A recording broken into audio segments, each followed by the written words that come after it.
चुनावी चौपाल में आज हम मौजूद हैं फैजाबाद में। ये भरत कुंड है, यहाँ पर जनता जनार्दन हमारे साथ मौजूद है। सरजू तट पर अयोध्या है, फैजाबाद में ही आता है। यहाँ की जनता जनार्दन से हम जानेंगे कि फैजाबाद के असल मुद्दे क्या हैं। सबसे पहले शुरुआत करते हैं आपसे। ये जानना चाहेंगे फैजाबाद में सबसे असल मुद्दा क्या है? अब इस समय केवल विकास का मुद्दा चल रहा है। क्या आपको कि विकास के मुद्दे पर ही चुनाव हो रहा है फैजाबाद में? अभी तो यही दिखाई पड़ रहा है। आपको क्या लगता है कि फैजाबाद की जो इन्होंने कहा कि विकास के मुद्दे पर चुनाव हो रहा है, असल समस्या क्या है? विकास की बात होनी चाहिए और विकास के लिए सारी पार्टियों ने मिल करके उसकी नीयत बनाई कि विकास करेंगे। अब विकास कितना करेंगे तो आने वाला कल बताएगा। ये तो जनता जनार्दन मतदान करती है करके हम आपसे जानेंगे। पहले विकास तो मुद्दा है कह रहे हैं, आपको क्या लगता है विकास ही मुद्दा है या अन्य बातें चुनावों में ज़्यादा हावी हो रही?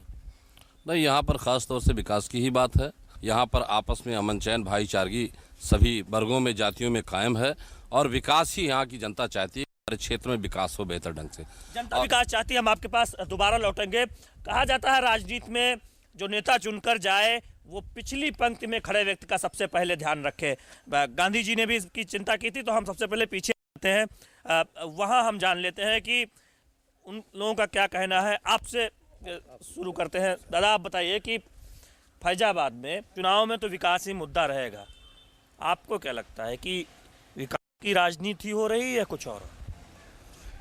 विकास की राजनीति है, विकास हो रहा है।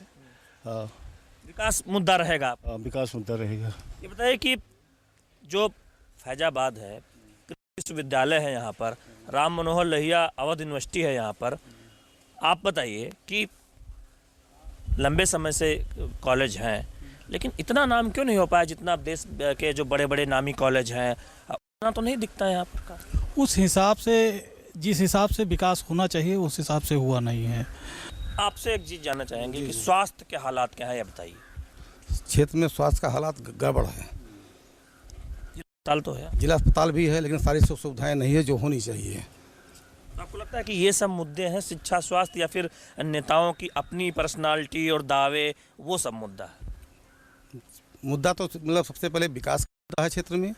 और जो जनप्रतिनिधि चुनकर जाते हैं वो मतलब क्षेत्र में भ्रमण नहीं करते हैं। जनता की जो गरीब जनता को देखते नहीं, कहाँ कौन सी कमियां हैं, क्षेत्र में घूम घूम कर निकलें और देखें, और जीतने के बाद 5 साल पुनः क्षेत्र में भ्रमण करते रहें। या अपने जनप्रतिनिधि ऐसे लगा में कुछ प्रतिनिधि जो मतलब चुनकर जाते हैं वो अपने जो तथाकथित छोट भैया कार्यकर्ताओं को के बल पर राजनीति करते हैं, पर लखनऊ की कुर्सी पर बैठे रहते हैं, दिल्ली की कुर्सी पर बैठे रहते हैं और क्षेत्र में पूरा करते हैं। चुनाव जब आता है तो जो उनके 4-6 कार्यकर्ता हैं, जो गिना चुना जो लोग रहते हैं, जो गिना चुना कार्यकर्ता लोग रहते हैं, वो उन्हीं के बल पर उनका चुनाव भी गड़बड़ होता है। बाद में आते हैं तो जनता उनको धिक्कारती है। चुनावी चौपाल में हम चलते हैं, अन्य मुद्दों पर जानते हैं। सबसे पहले हम आपसे जानेंगे कि सभी कह रहे हैं विकास मुद्दा है। जब मतदान की दिन नज़दीक आती है, 27 फरवरी को यहाँ चुनाव होना है, आपको लगता है विकास ही सबसे बड़ा एजेंडे में रह जाएगा लोगों के, या फिर अन्य मुद्दे हावी हो गए, शिक्षा, स्वास्थ्य, इन सब का जेहन में रहेगा लोगों के? बिल्कुल, जनता बहुत समझदार हो चुकी है आज की तारीख में और विकास को बहुत अहमियत देती है और विकास के नाम पे ही वोट करती है। और आज का नवयुवक रोजगार, विकास, बिजली, पानी, सड़क पे जो है निरंतर वो देख रहा है और इसी मुद्दे पे अपना वोट करेगा। राम मनोहर लोहिया अवध यूनिवर्सिटी है यहाँ पर, बहुत बड़ी यूनिवर्सिटी है, बहुत सारे कॉलेज वहाँ उससे जुड़े हुए हैं, कृषि विश्वविद्यालय है, लेकिन गुणवत्ता के स्तर पर देखें तो पिछड़ नहीं गई है क्या? नहीं, ऐसा नहीं है। अपने आप में अवध यूनिवर्सिटी का अपना एक मुकाम है। हाँ, लेकिन आप कंपेयर करेंगे इलाहाबाद यूनिवर्सिटी या बनारस हिंदू यूनिवर्सिटी से तो उतना इसका विकास नहीं हुआ है। लखनऊ यूनिवर्सिटी से भी, लखनऊ यूनिवर्सिटी से विकास नहीं हुआ है। उसमें क्या है कि हमारा भी कुछ योगदान है। हम जो देखते हैं हमारे यहाँ जो भी बच्चे होते हैं बढ़िया टैलेंटेड होते हैं, वो कहीं ना कहीं इलाहाबाद भाग जाते हैं, कहीं ना कहीं लखनऊ भाग जाते हैं। नहीं, क्यों भाग जाते हैं? क्योंकि उनको पता है कि भविष्य उनका लखनऊ या लखनऊ से बाहर की जो विश्वविद्यालय है वहाँ पर होगा। हाँ, वो उनको लगता है वहाँ की हमको। दोषी कौन है? नेता दोषी नहीं है क्या? जनता दोषी नहीं है। नेता दोषी नहीं है क्या? नेता तो मशीनरी दोषी है, इसको डेवलप करना चाहिए था। उम्मीद जरूर है कि अवध यूनिवर्सिटी जो गौरव है उसे और आगे ले जाएगी। आपसे जानते हैं, पूरे बैठ नहीं जाइए, खड़े होने की जरूरत नहीं है, पूरे फैजाबाद में उद्योग धंधे के नाम पे क्या है, आप बता दीजिए। उद्योग धंधे के नाम पे तो यहाँ कुछ भी नहीं है फैजाबाद की धरती पे। और यहाँ के जो नेता हुआ करते हैं, जैसे विकास की बात करते हैं, चुनाव आता है तो विकास की बात तो सब करते हैं, लेकिन जब चुन के जाते तब कोई विकास की बात नहीं करता है, मूल उद्देश्य से भटक जाते हैं, जनता के बीच संवाद नहीं करते हैं। और जब तक जनता के बीच संवाद नहीं होगा तब तक संभव नहीं है कि विकास हो जाए। उद्योग धंधे तो एक भी फैजाबाद में नहीं है। मिल जरूर है और एक पेपर मिल निजी वाली, वो निजी प्राइवेट निजी है, वो निजी हाथों में है और निजी व्यक्तियों का उस पर अधिकार होता है। वो उस पर जिसको चाहते हैं उसको अपना नियुक्ति कर देते हैं, जिसको चाहते हैं नहीं देते हैं। लेकिन सरकार की योजना के मुताबिक यहाँ कोई भी उद्योग धंधा विकसित नहीं है। उद्योग धंधे के नाम पर आपको लगता है कि पिछड़ गया है या चीनी मिल पर्याप्त है, उतने उस रोजगार दे रही है? पर्याप्त नहीं है, यहाँ और होनी चाहिए, जो कि है नहीं। उद्योग धंधे बिल्कुल नहीं है, जबकि होना चाहिए। सारी समस्या लाइट की है। अगर 24 घंटे आज गांव में लाइट दे दे तो आदमी को बाहर जाने की ज़रूरत नहीं पड़ेगी। हर सुख सुविधा, हर धंधा सब लाइट से डिपेंड है। सिर्फ लाइट की वजह से, लाइट, सड़क, ये होना चाहिए गांव में, पहली प्राथमिकता होनी चाहिए। और स्वास्थ्य की। चुनावी चौपाल में हम फैजाबाद की जनता से अन्य मुद्दों पर बात करेंगे, पर्यटन पर बात होगी, लेकिन चुनावी चौपाल में वक्त हो चला है एक ब्रेक का।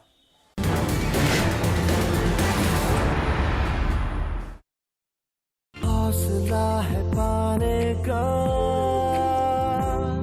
सही कदम बढ़ाने का, मिला है हमको साथ खुशियाँ अपने पास, निडरता से जीने का, सपने बस में करने का, आशिया को पाने का, मिला है हमको साथ खुशियाँ अपने पास। LIC हाउसिंग फाइनेंस, घर बसाए रिश्ते सजाए।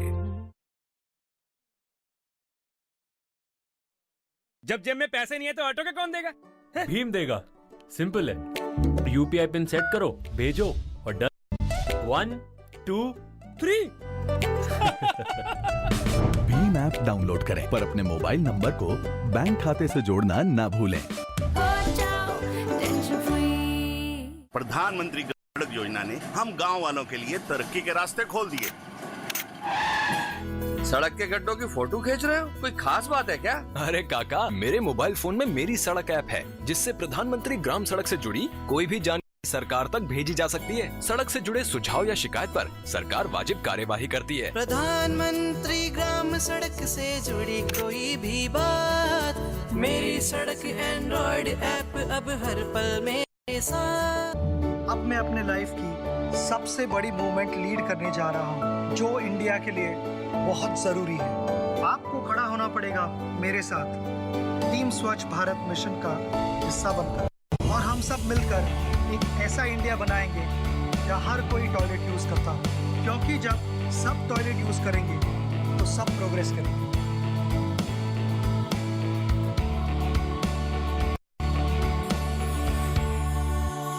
ये है मास्टर राजू, पढ़ाई लिखाई में कमजोर और खेल कूद के मैदान में पीछे। राजू की कमजोरी की वजह है उसका भोजन। राजू की मां खाने में इस्तेमाल करती है साधारण नमक। डॉक्टर बताते हैं कि आयोडीन की कमी से बच्चे के शारीरिक और मानसिक विकास में बाधा पहुंचती है। इसलिए आज ही अपनाएं शक्ति और बुद्धि का रक्षक आयोडीन नमक। एक व्यक्ति के लिए आयोडीन नमक का मासिक खर्च 1 कप चाय की कीमत से भी कम बैठता है। सवारी जिंदगी चुटकी भर नमक, आयोडीन नमक। अब मैं अपने लाइफ की सबसे बड़ी मूवमेंट लीड करने जा रहा हूँ, जो इंडिया के लिए बहुत जरूरी है। आपको खड़ा होना पड़ेगा मेरे साथ, टीम स्वच्छ भारत मिशन का हिस्सा बनकर, और हम सब मिलकर एक ऐसा इंडिया बनाएंगे जहाँ हर कोई टॉयलेट यूज करता हो, क्योंकि जब सब टॉयलेट यूज करेंगे तो सब प्रोग्रेस करेंगे।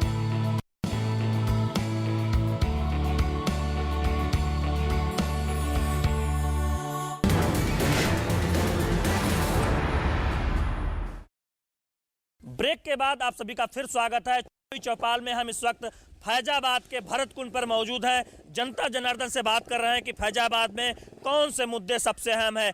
सबसे अच्छी बात यह है कि काफ़ी सारे लोग ये मानते हैं कि चुनाव विकास के मुद्दे पर लड़ रहा है। 27 फरवरी को मतदान होना है। आपसे एक चीज़ जानते हैं कि पर्यटन का बहुत बड़ा केंद्र है फैजाबाद, पास में अयोध्या है। पर्यटन को लेकर विकास हुआ है क्या? सरकार ने ध्यान दिया है क्या? केवल 30, 40, 50% मैक्सिमम 50% का विकास हुआ। 50% लोगों की पॉकेट में चला गया, चाहे वो नेता रहे हों, चाहे विधायक रहे हों, चाहे सांसद रहे हों या अधिकारी रहे हों। पूरे फैजाबाद की बात करता हूँ, पर्यटन के लिहाज से जो होना चाहिए वो हुआ है कि नहीं हुआ, ये बताइए। 30-40% हुआ है, बाकी सब नेताओं ने खा लिया इसको, या आप मान के चलिए। वास्तव में परफेक्ट अगर 100% अभी इसका विकास होने लगे तो ये तस्वीर बदल जाएगी फैजाबाद की, या अयोध्या की, या यूपी की, या पूरे हिंदुस्तान की। तस्वीर बदलने का इंतजार है अभी। आपसे एक जानेंगे, कह रहे हैं कि नेताओं ने खा लिया। भ्रष्टाचार मुद्दा है क्या? मेन मुद्दा भ्रष्टाचार है और वर्तमान सरकार के खिलाफ जनता में भारी आक्रोश है और इस समय जनता चाहती है इस सरकार को उखाड़ के फेंक दिया जाए।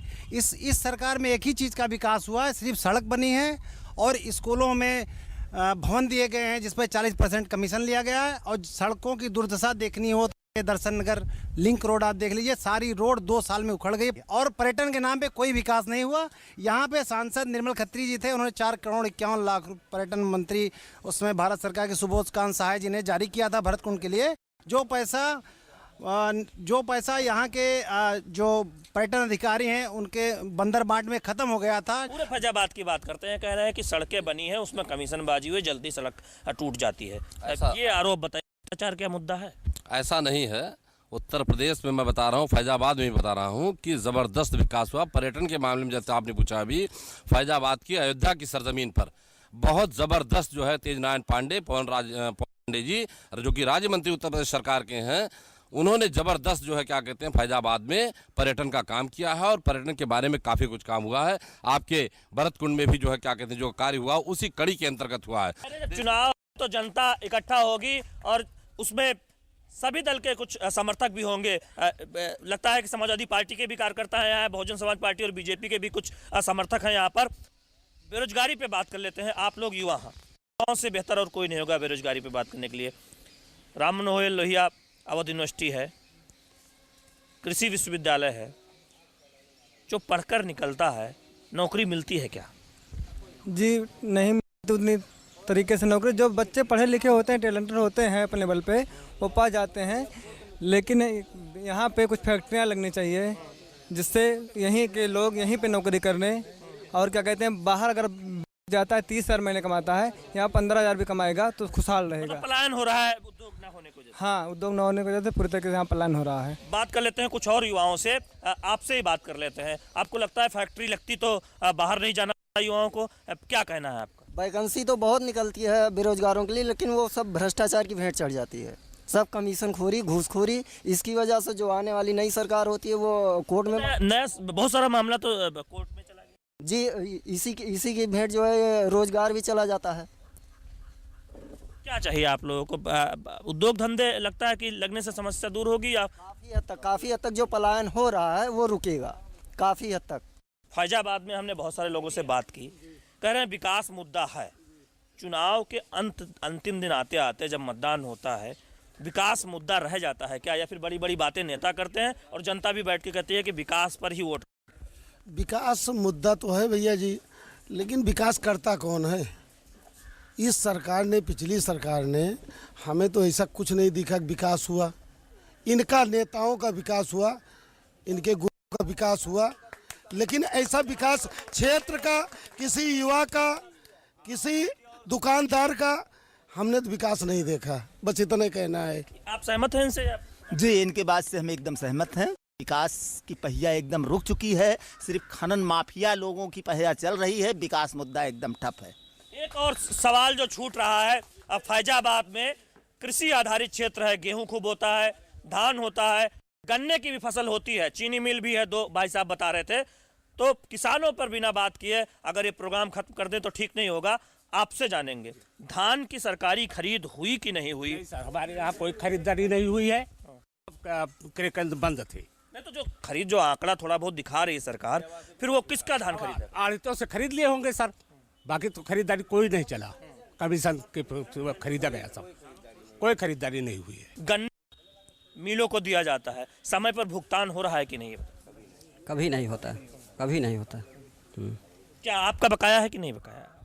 नहीं, हम तो खैर खुद बोए ही नहीं, लेकिन मतलब जब बोते थे हम परेशान हो गए, बोना बंद कर दिए गन्ना। अच्छा। हाँ, गन्ना बोना बंद? गन्ना बंद। आप क्या करते हैं? खेती करते हैं। ये बताइए कि एक वादा हो रहा है, किसान का कर्जा माफ करेंगे, क्या लगता है आपको किसान कर्जा माफी मुद्दा है या नहीं? माफ़ी का मुद्दा तो है, लेकिन कोई माफ़ करने वाला नहीं है। जब इलेक्शन आता है तो उसी समय वादा किया जाता है, बाद में सारी समस्याएं भूल जाती हैं। आपको लगता है कि किसान इतने गुर्बत में है कि किसान कर्ज माफी बहुत जरूरी है? बिल्कुल परेशान है किसान, हर विध से परेशान है, उसका कर्जा तो माफ़ किया ही जाए। लेकिन जब इलेक्शन आता है, वोट का मामला, तभी लोग टहलते हैं, उसके बाद सारे वादे भूल जाते हैं, कोई कुछ कर नहीं पाता। हमारे साथ जो जनता जनार्दन है फैजाबाद की, एक बात तो स्पष्ट तौर पर कहते हैं कि विकास सबसे ज़्यादा हावी है, और विकास होने या न होने के दावे और प्रदावों के बीच पूरी राजनीति फैजाबाद और उसके आसपास घूम रही है। अहम सवाल यही है कि जब जब चुनाव आता है, नेता दावे करते हैं कि विकास किया गया है, कोई विकास के नाम पर वोट मांगता है, कोई विकास करने के नाम पर वोट मांगता है, कोई ये कहता है विकास किया है इसलिए वोट दीजिए, लेकिन जमीन पर उतना विकास दिखाई क्यों नहीं देता, ये बड़ा सवाल है।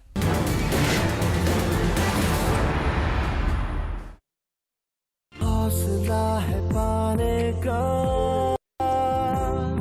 सही कदम बढ़ाने का, मिला है हमको साथ खुशियाँ अपने पास, निडरता से जीने का, सपने बस में करने का, आशियाँ को पाने का, मिला है हमको साथ खुशियाँ अपने पास। एलआईसी हाउसिंग फाइनेंस, घर बसाए रिश्ते सजाए।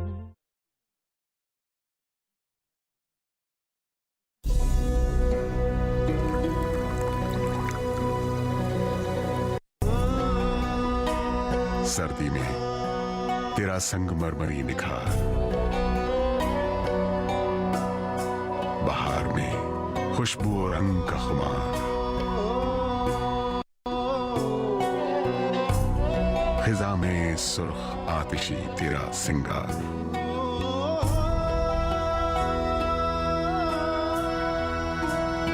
गर्मी में मखमली रूप छांव चिनार,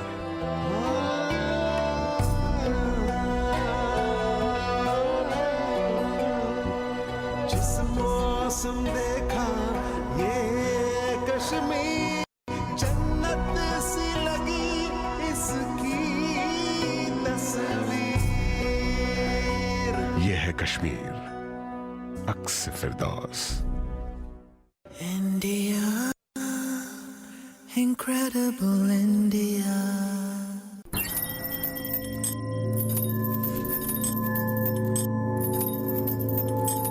सफलता के लिए चाहिए बंधनों से मुक्ति।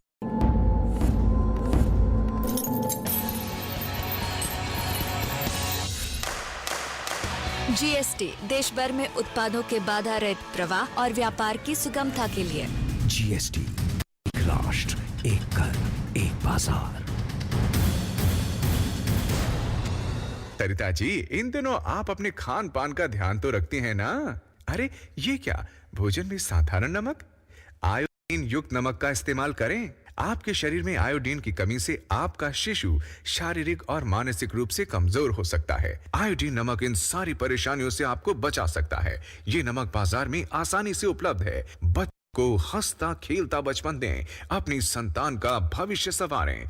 सवारी जिंदगी चुटकी भर नमक, आयोडीन नमक। पढ़ने लिखने खेलने के दिन मजदूरी में गवाए, शाम को लौटो तो बापू पूछे कितने पैसे कमाए। कितना अच्छा होता जो मैं स्कूल जाता, लिखता, पढ़ता, लौटता तो बापू पूछता बोलो क्या सीख कर आए।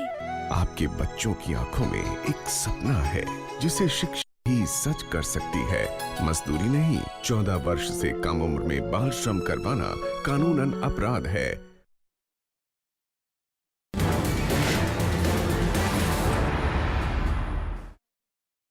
खेतीबाड़ी वाला इलाका है फैजाबाद, उद्योग धंधे ज़्यादा नहीं है। चीनी मिल को और पेपर मिल को छोड़ दें जो निजी कंपनियों द्वारा लगाई गई है, लिहाजा रोजगार की एक बहुत दिक्कत है इस पूरे इलाके में।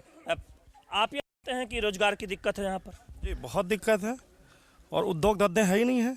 आपको लगता है कानून व्यवस्था अगर बढ़िया हो जाए तो उद्योग लगेंगे और रोजगारी की समस्या दूर हो जाए? मैं खुद एक व्यापारी हूँ, कानून व्यवस्था ही हो जाए और सारी समस्याएं दूर हो जाए, बिजली पानी आने लगे, उद्योग ही अपने आप आएंगे, उद्योग लगाएंगे। कह रहे हैं भाई बिजली पानी भी नहीं आ रहा, अब बिजली कम आ रही है, ऐसा है क्या? नहीं, गाँव में 18 घंटे बिजली मिल रही है। मैं खुद शहर का रहने वाला हूँ, शहर में 24 घंटे बिजली मिल रही है। आप क्या कर रहे हैं? 10 घंटे बिजली नहीं आती गाँव में, झूठ बोल रहे हैं। अच्छा आप बताइए, आप व्यापारी हैं?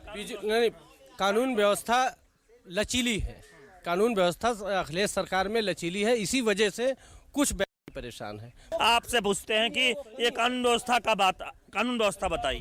विकास होना चाहिए, गांव में बिजली होना चाहिए, सरकार अच्छी होना चाहिए, शासन कड़क होना चाहिए। शासन कड़क होना चाहिए, बहुत अहम बात कही है कि शासन कड़क होना चाहिए और इतना कड़क होना चाहिए कि अपराधी दुस्साहस न कर पाए। ऐसा हो रहा है क्या? नहीं हो रहा है, अनुशासन बहुत गड़बड़ है। क्या करे दादा, क्या करे, ऐसा हो रहा है क्या? शासन कड़क है क्या? शासन बिल्कुल गलत हुआ ही है जो एक रास्ता दिखाता है राजनेताओं को भी कि उन्हें कैसा शासन चाहिए। युवा मुख्यमंत्री दावे बहुत कर रहे हैं, मुख्यमंत्री कह रहे हैं काम बोलता है। काम बोलता है क्या? नहीं, काम नहीं बोलता है। क्या कह रहे थे आप भाई? सबसे कहना यही चाहेंगे कि हॉस्पिटल हो, जैसे हमारे यहाँ जिला हॉस्पिटल है फैजाबाद में, यहाँ डिलीवरी करना हो, डॉक्टर मुख मांगता है नॉर्मल डिलीवरी की 5000 6000 लगेगा, और इस तरह यानी जो डिलीवरी होने वाला रहता है, जो औरत को इतना डरा देते हैं कि ऐसा हो जाएगा। कमीशनबाजी करते हैं। सही बात कह रहे हैं या फिर लगता है? नहीं, इन्होंने सही कहा। मैं इतना जरूर कहना चाहूँगा कि अगर हम बदलेंगे तो अपने आप बदल लेंगे, पहले मुझे अपने आप को बदल। कमीशनबाजी की इन्होंने बात की और कहा कि कमीशनबाजी बंद होनी चाहिए। फैजाबाद ऐतिहासिक नगरी है, अयोध्या पास में है। आप जान लेते हैं, नेता चुनाव जब आता है बहुत दावे करते हैं। आपकी नज़र में फैजाबाद में क्या सबसे अहम है? विकास के बारे में तो कुछ नहीं हुआ। जैसे प्रयास है कई बार तो अखबार में आता है और वैसे भी आता है, लेकिन उसका यहाँ दिखाई नहीं पड़ता है कि कहाँ पर जो है विकास हो रहा है, कोई दिखाई नहीं पड़ता है। एक मंदिर तक देखें, सड़क देखें, मंदिर के आली बगल कोई एक ऐसा चीज़ नहीं है कि यात्री आ जाएं तो उनको यहाँ शौचालय है, कोई ऐसा है नहीं। और इस गांव का नाम लोहिया करते हैं, नंदीग्राम, लेकिन आज भी कुछ नहीं है। लोहिया के विचारों पे नहीं चल रहा है, आप कह रहे हैं लोहिया का नाम कर दिया है। अब जनता जनार्दन हमारे साथ है। एक ऐसा मुद्दा है जो उत्तर प्रदेश के चुनाव में बहुत उठाया जा रहा है, वो है 1000 और 500 के पुराने नोट बंद करने के फैसले का। उस फैसले पर हम राय जान लेते हैं। सबसे पहले पीछे चलते हैं, उसके बाद आपके पास आएंगे। भाई साहब आप बताइए कि ये जो विमुद्रीकरण का फैसला है, बड़े इसके बारे में दावे और प्रतिदावे किए जा रहे हैं, आपको क्या लगा? ये दावा जो हुआ है 1000 और 500 की नोट का बंद, ये बहुत ही अच्छा रहा और जनता ने इसे बहुत सराहा। 1000 व्यक्तियों की चाहे लाइन हो, चाहे 2000 व्यक्तियों की लाइन हो, लाइन में मैं स्वयं खड़ा होकर के पैसा निकाला हूँ। एक भी लाइन तो खत्म जब भी हुआ है, कोई व्यक्ति इस कार्य से किसी को परेशानी नहीं हुई। जनता खुश है और उस खुशी का इजहार जनता इस चुनाव में कर रही है और जनता इसे देख रही है, जनमानस देख रहा है कि ये कार्य अच्छा हुआ था। आपसे जान लेते हैं, ये जो कह रहे हैं कि जनता कोई परेशानी नहीं है, काफी सारे लोग खुश हैं, सहमत हैं? जी पूर्णतः सहमत है। ये जो है नोटबंदी तो 10 साल में होना चाहिए था, लेकिन पहली बार किसी सरकार ने ऐसा साहसिक कदम उठाया है। और राय जान लेते हैं, चूंकि एक ऐसा मुद्दा है जिस पे अलग अलग राय बहुत सामने आती है, और चूंकि ये भाई साहब बहुत आप दोनों लोगों से जान लेते हैं, चूंकि आप लोग काफी उत्सुक हैं इस पे बोलने को, क्या कहना है नोटबंदी? विकास के साथ उत्तर प्रदेश के चुनाव में नोटबंदी बहुत बड़ा मुद्दा है, क्योंकि नोटबंदी से किसान त्राही कर रहा है, नौजवान त्राही कर रहा है। विमुद्रीकरण का जो फैसला है कैसा हुआ है? बहुत बढ़िया हुआ है, बहुत बढ़िया हुआ है। और जितने ब्लैक मेलर से घर भर नोट भर के रखा था, सारी सबकी ऐसी तैसी हो गई। अंतिम सवाल हम जान लेते हैं आपसे और फिर अंतिम दादा आपके पास आएंगे। ये जानने के लिए कि फैजाबाद क्या चाहता है। आप बता दीजिए। भाई साहब थोड़ी देर के लिए चुप हो जाइए। भाई साहब शांत रहे, थोड़ा सा शांति बनाए रखिए। फैजाबाद क्या चाहता है, बस ये बता दीजिए। फैजाबाद सिर्फ विकास चाहता है, इसी की आस में आज 25 सालों से तरस रहा है। रोडें गांव की देख लीजिए। और रही बात नोटबंदी की, पहली बार नोटबंदी होकर के जो है उग्रवाद खत्म किया गया है भारत में। और भारत की सेना जो है, मैं सैनिक हूँ, हमारे हाथ बंधे हुए थे। पूर्व सैनिक पूर्व सैनिक होंगे। हाँ, पूर्व सैनिक हैं, लेकिन फैजाबाद सेना के हाथ खुले हैं। और आज जो है सीमाओं पर फायर बंद हुआ है। और देश में जो मोदी ने कर दिया वो इतिहास बदल दिया उन्होंने। अब एक आपसे ताली बजाते हैं, बोलते कुछ नहीं। फैजाबाद चाहता क्या है ये बताइए। फैजाबाद कहता है कि यहाँ ईमानदार नेता हो जो कि विकास करे, उसमें हिस्सेदारी ना करे, अराजकता ना फैलावे, गुंडई ना फैलावे, शासन करे ईमानदारी से। फैजाबाद चाहता है ईमानदारी से शासन हो। और कहते हैं कि जिस समाज में बुजुर्गों का कद्र नहीं होता वो समाज पीछे रह जाता है। जब अंतिम सवाल की बात आती है और प्रोग्राम हम खत्म कर रहे हैं तो सबसे बुजुर्ग हैं दादाजी। हम इनसे जान लेते हैं कि दादाजी, फैजाबाद की उम्मीदें चुनाव दर चुनाव आती हैं, कुछ पूरी होती होंगी, बहुत सारी पूरी नहीं होती। आप बुजुर्ग हैं, फैजाबाद क्या चाहते हैं? फैजाबाद यही चाहता है महाराज कि यहाँ सबसे बड़ी शिक्षा होती है शिक्षा। आदमी की जीवन के सबसे बड़ा विकास का कारण है शिक्षा है। शिक्षा स्तर इतना बिगड़ गया है कि यहाँ हो गया है गवर्नमेंट की तरफ से कि लड़के फेल किए ही नहीं है। शिक्षा स्तर बिगड़ गया, करें अच्छी शिक्षा होनी चाहिए। हम इसी नोट पर चुनावी चौपाल फैजाबाद से खत्म करते हैं। विकास को केंद्र रखकर ही राजनीति होनी चाहिए और वही मुद्दा फैजाबाद में भी रहने वाला है। सभी जो लोग आए, सभी लोगों का धन्यवाद। फैजाबाद से चुनावी चौपाल में कैमरा सहायक कमलेश कुमार और कैमरामैन लक्ष्मण के साथ मैं शैलेंद्र मिश्र, DD न्यूज।